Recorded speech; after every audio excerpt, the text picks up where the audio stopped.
Hey, goeiemorgen. Weet je wel wie blij ik met die ben?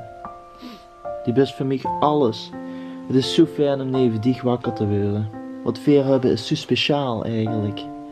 We begrijpen elkaar gewoon. Tenminste, ik begrijp dich. Ik weet niet of dat ook andersom is. De luistert altijd naar mij.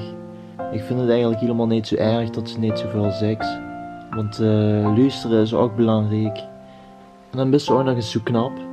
En ik weet niet wie ze is, maar iedere keer als ik even dich wakker word, dan zit een haar meteen gehoord.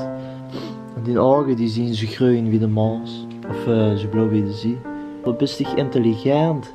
Ik mag toch wel zeggen dat ik eigenlijk wel bof met dich. Die is voor mij alles. Ik ben echt heel blij met dich. Misschien is het een beetje raar om te zeggen, maar ik zie gewoon mezelf in dich.